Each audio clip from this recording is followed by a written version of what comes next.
From Brick Furniture Studio A at the Austin Area Chamber of Commerce, it's Chamber Chat.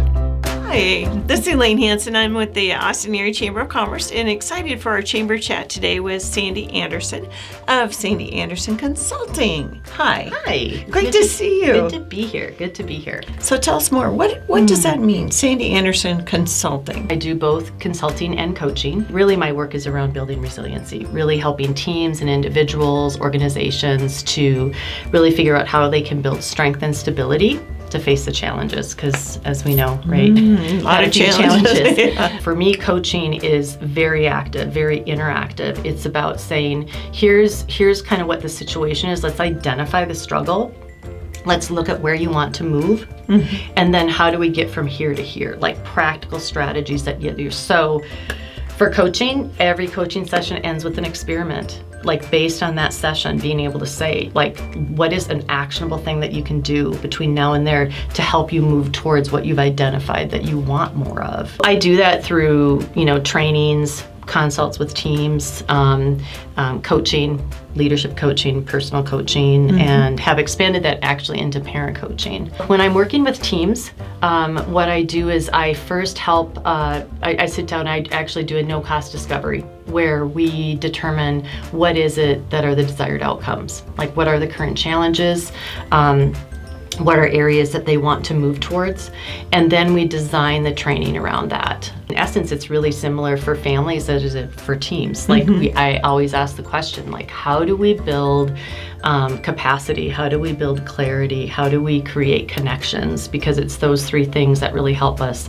to build stronger teams and stronger families. One of the tools that I use is Gallup's Clifton Strengths. There's a lot of people that know their strengths, right? They've heard them, they've maybe done a training or two, but really being able to understand, like, how are those strengths showing up in making decisions, or handling conflict, or dealing with challenge? How do we, recognize when a strength is balanced, and what does it look and feel like when it's over-functioning? For example, if somebody has, responsibility as one of their top influencing strengths, when it's over-functioning, and it can show up in ways where we start to take jobs back from people.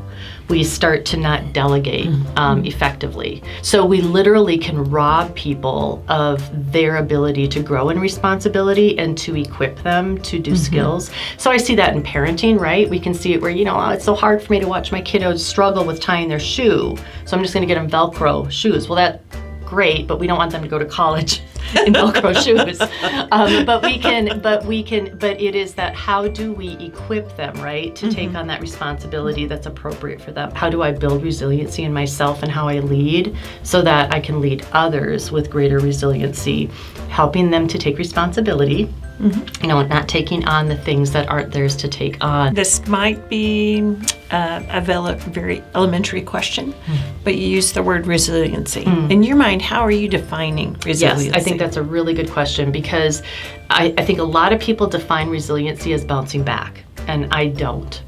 For me, when I have faced struggles professionally, personally, I am more stumbling back, crawling back, rolling back, And so for me, resiliency is really about developing a skill. Like anybody can develop it, but developing a skill to be able to build strength and stability.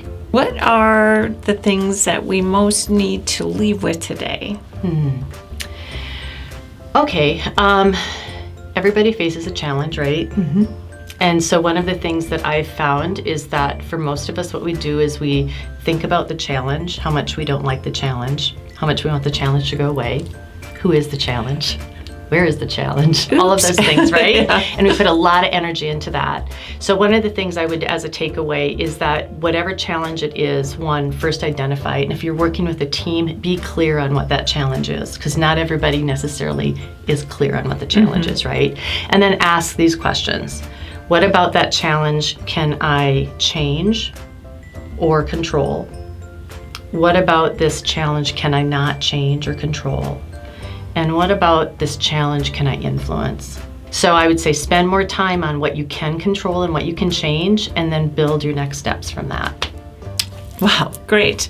So I think the next thing is to give you a call. I would love it. All right. Thanks for coming in, Oh, Sandy. thank you so much, Elaine.